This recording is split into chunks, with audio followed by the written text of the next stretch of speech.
For months ago I thought I knew exactly what my life would look like by this time next year. I'd be standing in a white dress under string lights saying vows I'd rewritten 6 times. My parents would be crying. His parents would be pretending not to. Instead I'm sitting here in an apartment that suddenly feels too quiet, replaying one sentence over and over until it sounds like it belongs to someone else's life. Stop introducing me as your future wife. It makes me look like I settled. Welcome to Revenge Story Official, where the quiet ones always have a plan and justice never arrives late. If you believe silence is the most powerful weapon, you are in the right place. Let's get into it. My name is Talia Grayson, and I'm 33 years old. Daniel didn't whisper it. He didn't say it in a half-joking tone you could misinterpret if you were feeling fragile. He said it in the car on the highway with the kind of tight, controlled irritation that tells you this isn't a thought that just showed up tonight. It's been living in his head for a while. We met when I was 30 and he was 31 at a financial compliance seminar. He made a joke about how the pastries tasted like legal liability, and I laughed harder than the joke deserved. We were the last 2 people in the room. He asked if I wanted to grab a drink. I said yes. We were one of those couples that made sense on paper to professionals, decent income, similar ideas about marriage and kids. We moved in together after a year, got engaged last spring, set a wedding date for next October. For a long time I thought we were on the same page. Then now page started to feel like it had very fine print I hadn't noticed. It started small little comments about my job, my trajectory, the people I spent time with.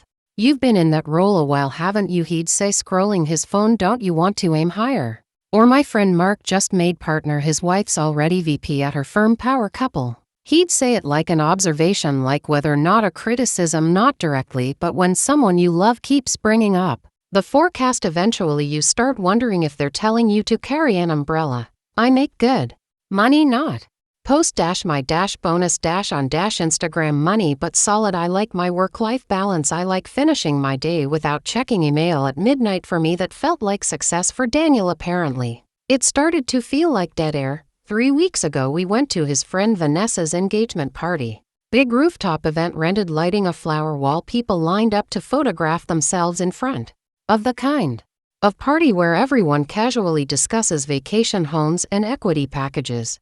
We made the rounds. When we reached a group he clearly wanted to impress, I smiled and did what I always do.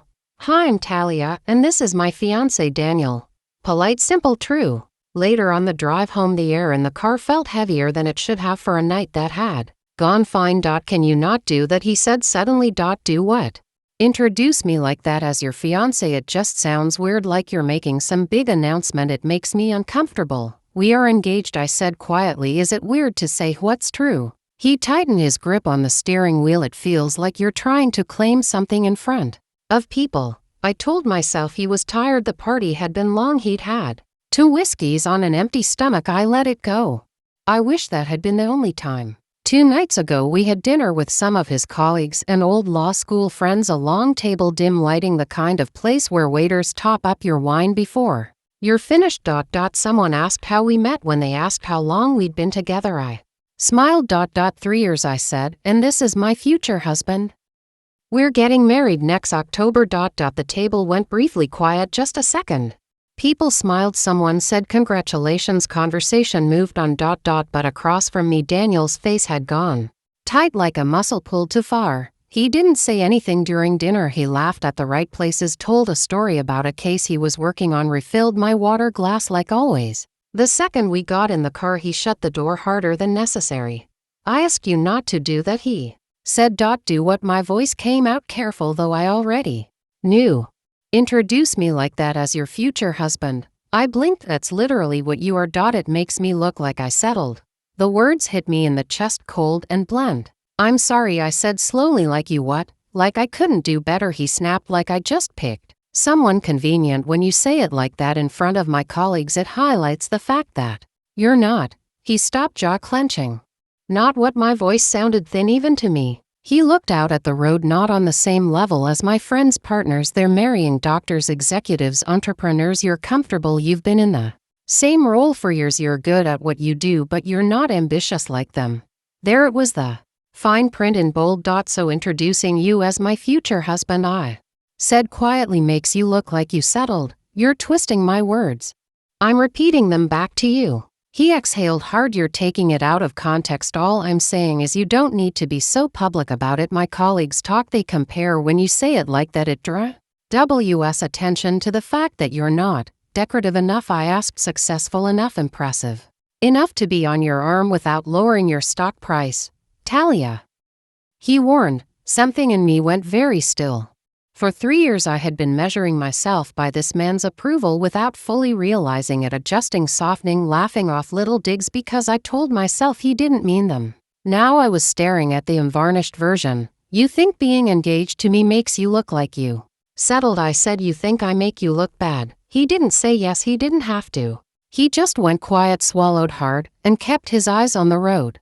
We drove home like strangers. He went to bed after muttering he was exhausted and didn't want to fight. I sat on the couch in the dark, my phone face down on the coffee table, the silence ticking louder than any clock. I didn't cry, that surprised me. Instead I felt something inside me click into place. Not anger exactly, not yet clarity. If I stayed, this would be my life, constantly auditioning for the role of impressive enough, knowing the director had already decided I was miscast.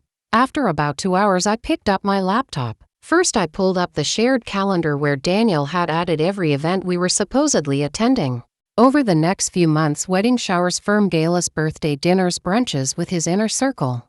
Every place he wanted to parade me when it suited him. At each one my name appeared as his +1, his accessory. I opened my email and one by one sent polite messages to the hosts I knew. Hi, unfortunately I won't be able to attend, so sorry for the late notice. I hope the event goes wonderfully. I didn't mention Daniel, I didn't explain, I just quietly removed myself from his narrative. Then I did something else. I opened a new message and scrolled to a contact I rarely initiated with: Melissa Hart, Daniel's best friend since college, the one person in his circle who'd ever asked me how I was doing and actually waited for the answer. Hey Melissa, it's Talia, do you have a minute to talk about Sunday's brunch? She responded almost immediately, sure, everything okay? Not even close. We ended up on a call at nearly midnight, my voice low as I told her exactly what Daniel had said. I expected her to defend him, to say I was overreacting.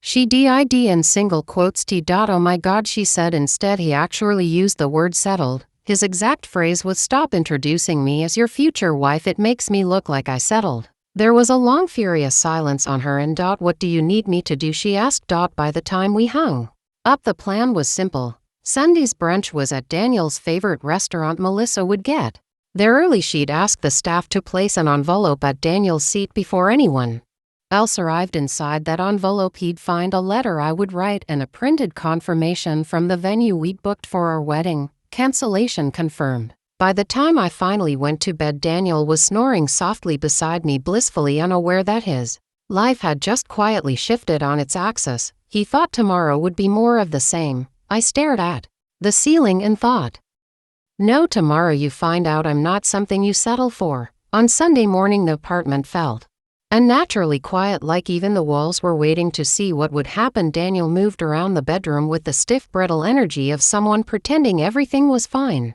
He ironed his shirt twice, changed his watch, checked the mirror too many times. I stayed in the kitchen sipping coffee I barely tasted. Are you sure you're not going? He finally asked. Yes. He exhaled sharply, like my calmness irritated him more than anger would have. Can we please not make this a spectacle? My friends are going to think something's wrong. Something is wrong. He froze for a second but didn't push. He grabbed his keys. I'll see you later. Maybe, I said. He blinked. What does that mean? But I just looked at him, steady and unreadable. After a moment he shook his head and walked out. When the door clicked shut behind him, the quiet wrapped around me like the inside of a cocoon.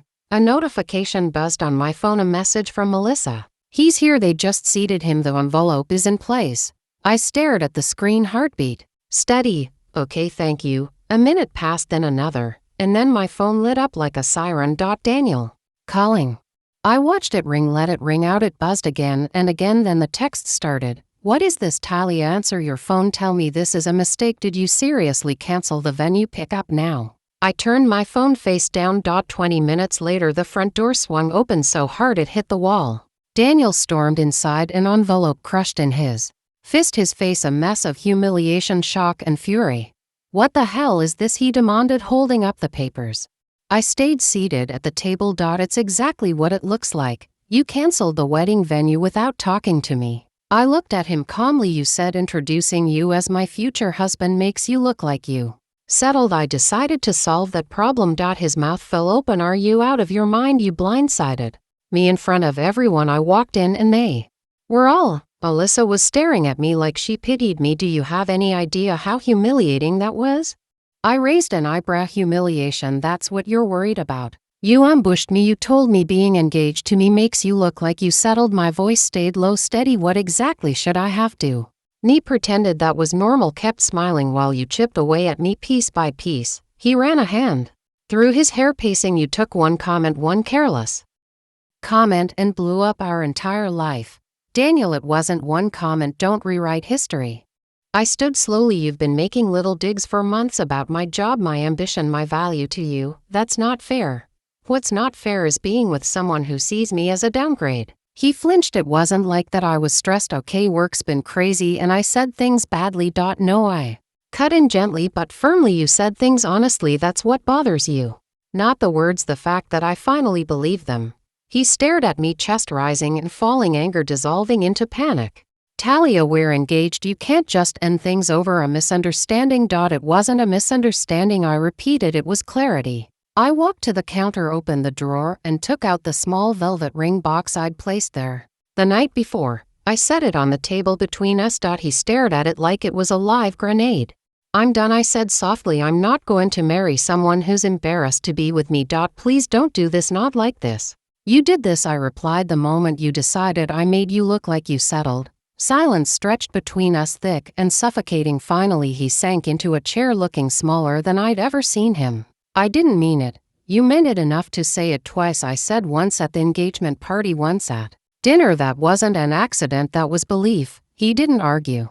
After a long moment, I spoke again, calm and final. I need you to pack a bag and stay somewhere else for a few days. We'll figure out logistics when emotions aren't clawing at everything. Are you really ending this? I already did. He swallowed hard. The fight left him all at once. He stood slowly like gravity was fighting him. I'll go to my sister's, he muttered, voice breaking. I listened to drawers open and close, the scrape of a suitcase zipper. When he came back out, suitcase in hand, he paused at the door. Talia, please don't do this, he said one last time, voice shaking. But I didn't answer, because if I cracked even a fraction, he'd use that softness to pull me back into the cycle. I stayed still, and after a long, painful moment, he stepped outside. The door closed behind him, and the silence that followed didn't feel empty. It felt like the first real breath I'd taken in months. The weeks that followed were logistics and emotional whiplash. Daniel oscillated through an entire spectrum in my messages. First anger, then defensiveness, then slowly desperation. Talia, I'm seeing a therapist. I know I've been obsessed with status and appearances. I'm trying to fix it. Please give me a chance to prove I don't actually think you're beneath me. That one made me put my phone down and walk around the block. When I did respond, I kept it simple. I heard you the first time. I believe you meant what you said. We are done. Please respect that. A month after Daniel moved into his new apartment, we met at the dining table like coworkers going over a project plan. He looked tired, thinner shadows under his eyes. I'll cover the non-refundable deposits, he said abruptly, signing the forms. You shouldn't have to pay for that. I looked at him. It was my decision to cancel. I'm willing to split the loss. He shook his head. No, he stopped, his jaw tightened. You're right about one thing. I cared more about how you made me look than how you felt. The least I can do is eat the financial hit. For a second, I saw the man I'd fallen in love with. The one who'd stayed up all night with me when my dad was in the hospital, who'd made me grilled cheese at 2 a.m. after brutal weeks at work. If he'd shown this version of himself months ago instead of the one performing for his imaginary audience, maybe we'd be planning a wedding instead of an exit. But he hadn't, and I couldn't unknow that. Over the following months, my life shifted in ways I didn't expect. I reconnected with friends I'd drifted from, people who loved me without needing me to be impressive or ambitious or anything besides exactly who I was. I said yes to spontaneous dinners, slow Saturday mornings, long conversations on balconies. I went back to weekend hikes, signed up for a pottery class, started reading again, started rock climbing with a coworker, mostly because she said it was surprisingly good for anxious people. She was right. Every day, inch by inch, I grew back into myself, the version of me that existed before Daniel's subtle comparisons and careful judgments. Before I'd shrunk myself to fit inside the outline of the person he wanted to be seen with before I believed good enough was something other people got to decide for me. 3 weeks into my new normal, I ran into him. Of course, it happened at the coffee shop near the old apartment. I pushed open the mid-text and nearly walked straight into him. He was at a table by the window, half empty. A woman sitting across from him, pretty polished, laughing at something he'd said. When he looked up and saw me, everything in him froze. Talia, he breathed. I felt that strange, surreal calm wash over me, the same one I'd felt the day I ended it. Hi, Daniel. He stammered. Oh, this is a friend. I didn't linger. I gave them both a polite nod, ordered my drink, and walked out before he could stand or follow. I didn't owe him a conversation or an explanation or a scene. I owed myself peace. His message came 20 minutes later. It was good to see you. You looked happy. This time it didn't sting, it just felt unnecessary. I deleted it without responding. That night I lit a candle, cleaned the apartment, and curled up on the couch with a book and a soft blanket. For the first time in a long time, the silence didn't feel heavy. It felt like home. Daniel hadn't just made one bad comment, he'd revealed the truth he'd been carrying the entire time. About me, about himself, about the relationship. I kept trying to talk myself into feeling happy inside. The settled comment wasn't a slip, it was the tip of an iceberg I'd been trying not to see. And walking away wasn't punishment. It was the first genuinely loving thing I'd done for myself in years. I wasn't anyone's consolation prize. I wasn't a checkbox on someone's ambition list. I wasn't a downgrade in anyone's narrative. I was enough. And finally, I believed it. If you are watching this right now, tell me in the comments, where in the world are you watching from? I read every single one. That is my story, and I will see you on Revenge Story Official, where silence is power and the truth always finds its moment.